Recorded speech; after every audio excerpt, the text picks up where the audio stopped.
Hey guys, this is Nick and Sue coming at you from Nxt Lvl Jiu-Jitsu.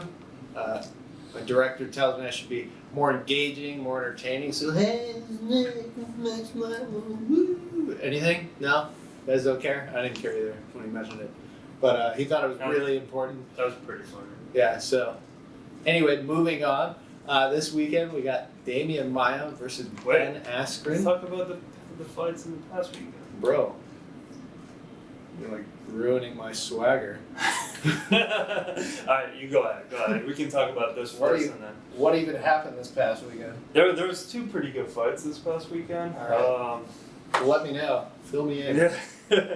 So there was the light heavyweight bout. I think Dominic Reyes dominated that fight.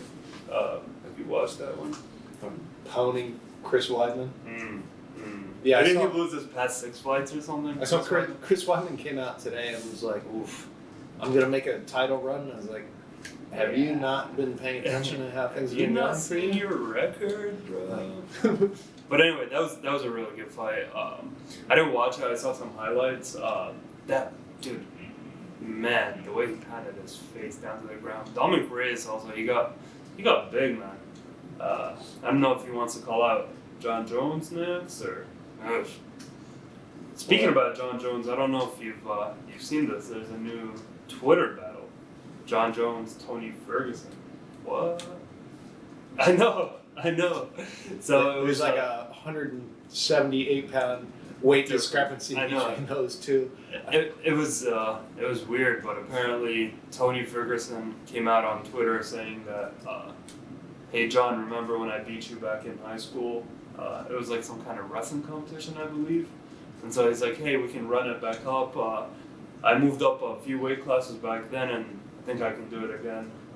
There's something along those lines. So that would be very interesting. He's going to have to eat a lot of those Popeye sandwiches to bulk up to 205. I think the guy walks around like 170, maybe. I don't know. I feel like he can feel it that the Khabib fight is not going to happen. So that's definitely not happening. Yeah. So what else? What was the other big fight?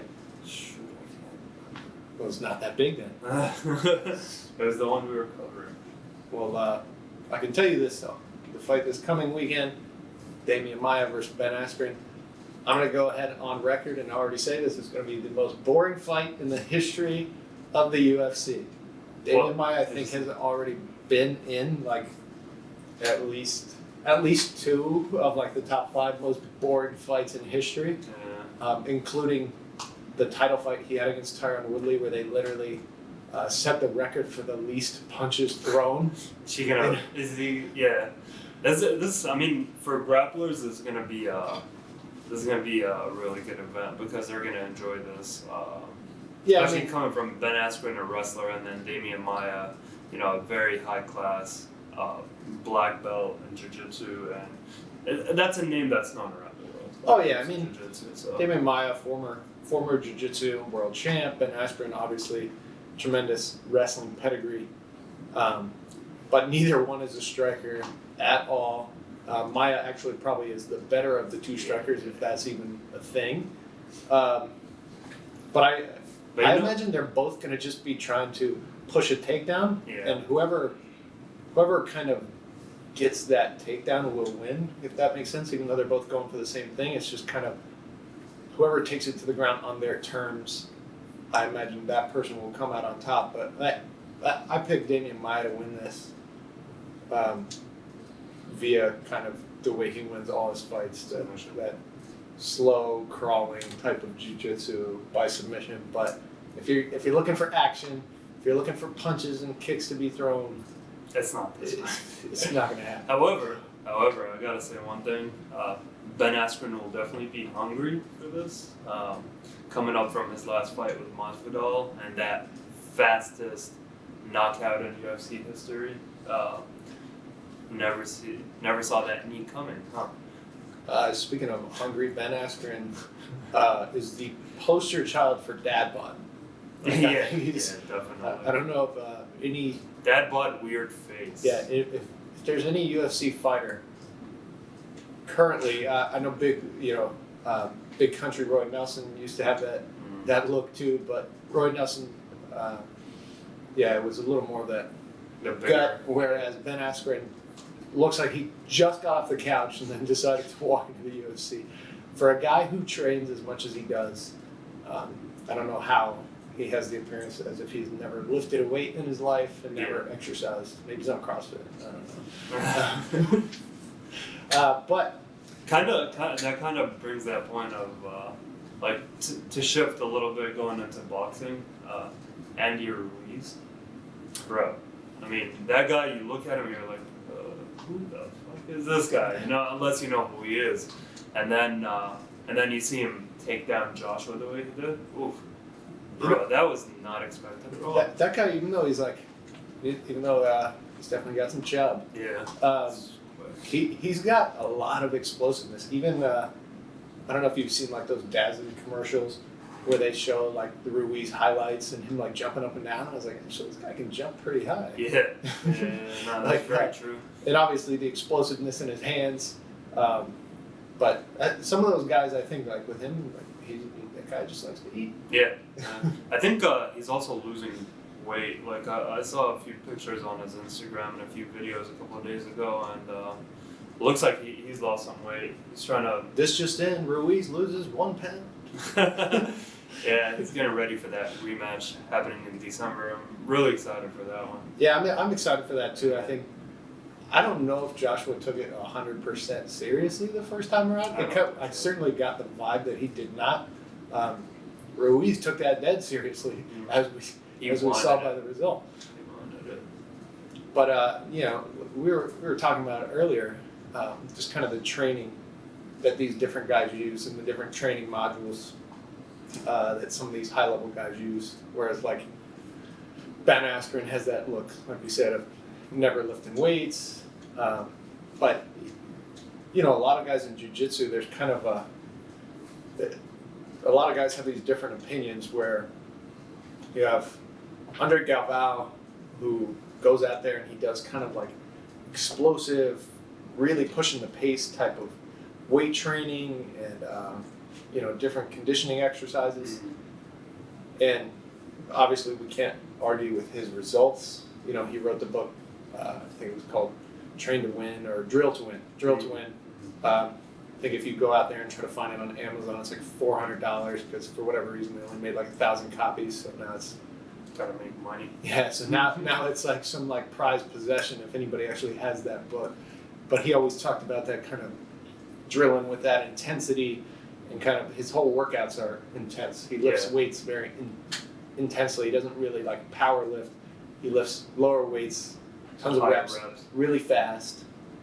But then you got like Marcelo Garcia out there, who his whole thing was he supplements jiu-jitsu with jiu-jitsu. Yeah. So he doesn't lift weights, he doesn't do conditioning, he just does jiu-jitsu constantly. And once again, we can't argue with these results. He's a world champ. Mm-hmm. Some people consider him the greatest competitive grappler of all time.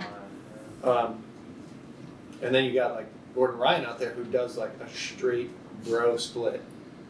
It's like Monday is chest day, Tuesday is leg day, Wednesday is arm day. That whole Donner Death Squad, they're all jacked as shit, man. Yeah, I know. Everybody's pretty jacked, but it is weird that he's doing like a straight body.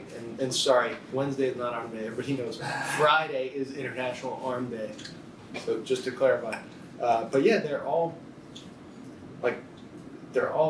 seemingly on like a bodybuilding style workout, which seems weird for a jiu-jitsu guy. Like, how is bodybuilding going to translate over? But once again, it works. It works for him. Think about it. Those guys are young. They have all the time in the world. All they do is jiu-jitsu, and so they have that that time to be able to go and say, yeah, I'm gonna split my days with chest and then arms and legs, and whereas like a lot of other people, other jiu-jitsu competitors, that that's not their full-time job. They gotta supplement it somehow. Whether it's 3 days a week, 2 days a week of lifting, and then the rest is jiu-jitsu. Let's talk about the big upcoming fight that everybody's interested in. Bro. Just a couple weeks left. The BMF title. on the line. UFC literally created a title out of thin air. This is how big of a superstar Nate Diaz has become, that he started talking about a title that doesn't exist. And then they made it exist because like the community wanted it so bad. Yeah. The people wanted it so much, they're like, actually, you know what? He is the baddest mother effer out there. Yup. And Let's get a title. What's funny is that I didn't even like before he won that fight and he mentioned it in the post-fight interview where he wanted to fight Masvidal. I'd even connect it where like them two would be even a good match. I don't know if others did, but like for me at least, I was like, oh, that's surprising. Okay, yeah, pretty cool. Let's do it. That'd be a really good match to watch. So very excited for that one. I think Nate was in a position at the end of his last fight where he could have called out anybody. Yeah. When he won that fight, he officially became the biggest star in the UFC right then, especially with Conor on the sidelines. Yep. Nate kind of took his place and said, I'm the new king here, and I get to call out whoever I want. And I think everybody was waiting to hit that lottery. Yeah. Everybody was like, oh, please call my name, because you know it's going to be $1 million payday. All he has to do is say your name. Everybody's like, oh, please. I was hoping he'd call me up. Yeah. I was hoping he'd be like, Nick Childs, Nxt Lvl Jiu-Jitsu, that's the guy I want. Him and his 18 subscribers. I mean, guys, come on. More subscribers, please. Click like, click subscribe. It's important. Anyway, no, but that was if I had 20 subscribers, maybe then he would have seen it. He would have called me out. I could be a millionaire. That was dope, though. And Masvidal had just came out of his win against Ben Askren that basically shocked the entire MMA world with that flying knee. I just can't get over it. But anyway, did you see the press conference? Yeah, the one in New York. Yeah, the one in New York. That was pretty good. I liked how Masvidal came in looking like Tony Montana. Yeah, I saw that. He's kind of playing up that whole Miami thing. Yeah. So I did like that look. I think somebody kind of shouted out during that thing about like asking Dana White about the BMF title, and asking Nate Diaz about it, and saying like, did you guys know this was going to happen and that you were going to make a title? And Nate Diaz said like, I made it happen. Yeah. And he's really flexing his star power. Yeah. What he did with Conor was, Conor was coming up, he was getting all the hype, and Nate just stepped right in front of it. And I think he did the same thing with Masvidal. He got a lot of hype because he set the record for the fastest knockout ever. So he's got all that hype behind him right from there, and boom, Nate comes in to steal your hype again because he knows if he beats you, then your hype becomes his hype. Yep, So he's just going to continue to push the Nate Diaz train. Personally, I'm a big fan of Nate Diaz. Same. So I hope he wins, but I do think it'll actually be a really good fight. I don't think this will be some one-sided beating. I think this will be. It'll definitely have a back and forth, especially with Nate's style of just like coming at you. He does not give up. No matter like what he takes, he does not give up. He will just keep coming and coming at you and hitting as much as he can, regardless of how many hits he's going to take himself. Yeah, he's pretty relentless. I think Nate also holds a record. I'm pretty sure he has the most punches thrown in a 3-round fight. I think he holds that record. Yeah. So I wouldn't be surprised if this fight, breaks the record for most punches thrown in a 5-round fight, if it goes to 5 rounds.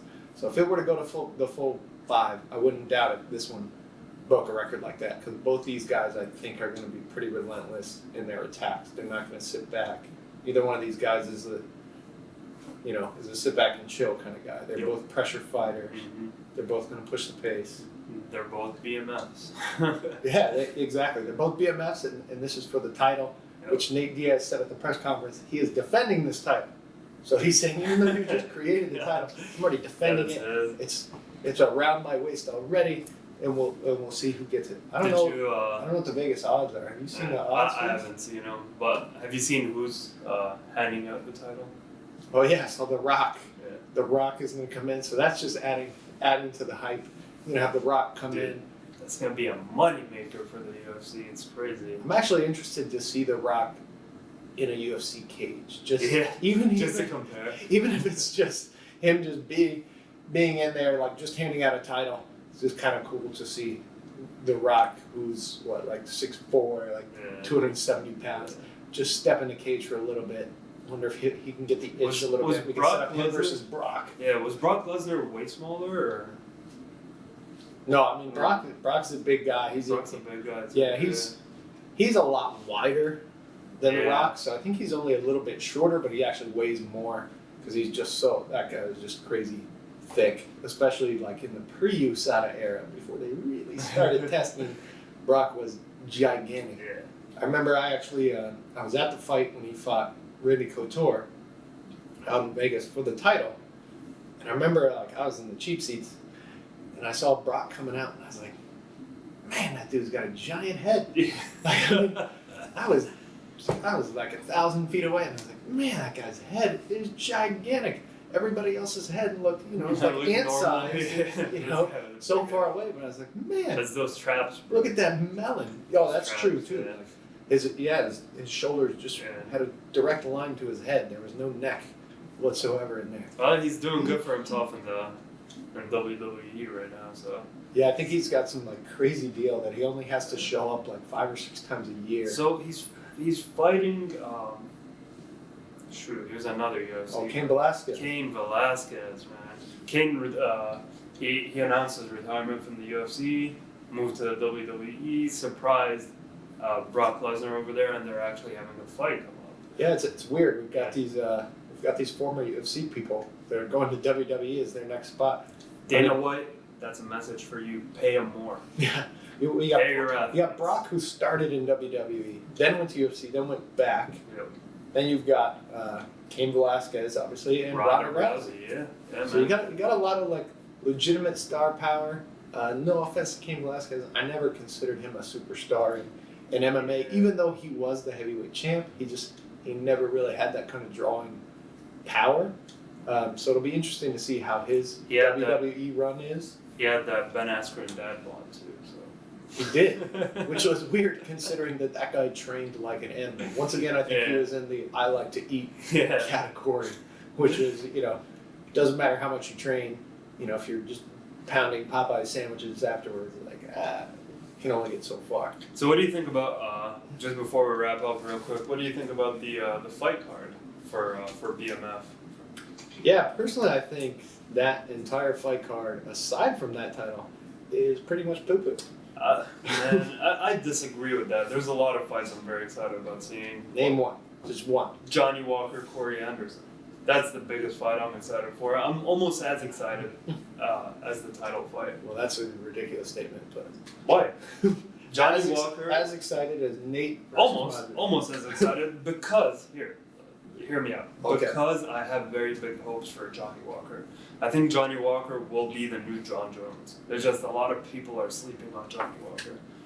That guy is just batshit crazy, man. I mean, me too. I guess I'm sleeping on it. I do see some of it, but I see some like greenness when he fights. Some kind of like rookie mistakes. But he's definitely got that tenacity and that that kind of killer instinct that you want to see in a champion that I think all the good champions have. But I mean, it is starting out. Yeah, so. It is early though, but you might be right. At one point, years ago, I think this was like 2009, maybe 2010. I went to a UFC event in Boston, and they had like a fan expo the day before. And I was walking around. I'm trying to talk to all these different fighters, and there's a line for like every big name fighter at that time. Like Forrest Griffin was one of the biggest names out there. And I'm waiting in line to talk to, I don't even remember who. And next to us is this guy with no line, this up-and-coming fighter. And it was John Jones. And my friend was like, we should go take a picture with him. There's no line. And I was like, he's nobody. And I just walked right by him. I never took a picture with him because it's like, he's nothing. So you might be right. This might be the same thing. I might be looking at him the same way, going like, he's a nobody. And next thing I know, he's one of the greatest ever. Like I really enjoy his fights. I enjoy how crazy that guy is. His flying knees are pretty crazy. So we'll see how that one goes. But you also have Derek Lewis fighting on that he's pretty fun to watch. Yeah, heavyweight fight. That's true. That's true. There's going to be some action on the card. Yeah. I think the thing with me is that Wonder Boy fighting. I mean, oh yeah, Wonder Boy's got to make a comeback after his last fight. So yeah, that's right. You might Calvin Gastelum, Darren Till. I mean, okay, pretty good fights. You might be selling me a little bit. You know, either way, I'm getting this fight card. Oh yeah, for sure. Absolutely. We have to watch this thing. Yeah. But yeah, I really am interested to see the Vegas odds on this and kind of see how it plays out as we get closer to the fight. I know that recently the New York Times came out and said there was 100% chance of you clicking like and subscribe. It's really important. No, I'm just kidding. Why are you kidding? That's for the New York Times didn't actually post anything, Oh, yeah. but it really is important, guys. Click like, click subscribe. There's a YouTube algorithm. We have no idea how it works. I think it was come up with by NASA engineers, right? Yeah, that's It what was I like heard. they were making the space shuttle, and then Google called and was like, "Hey, we need this new algorithm for these guys over here to get like more subscribers. Yep. We're gonna get them up into the millions by what was the end of the day? By BMF. By BMF. Yeah. Okay, so By we've got BMF. like a few weeks to hit that, Yeah. but we're counting on you to get us there. So don't let us down. Next Level Jiu-Jitsu. We're gonna have a lot of new content coming up, especially as we get closer to the BMF title here. So Give us your comments on what you thought, what you think about the BMF title fight. What are your predictions about anything we said today? Just write it down in the comments and let us know. holla. Peace.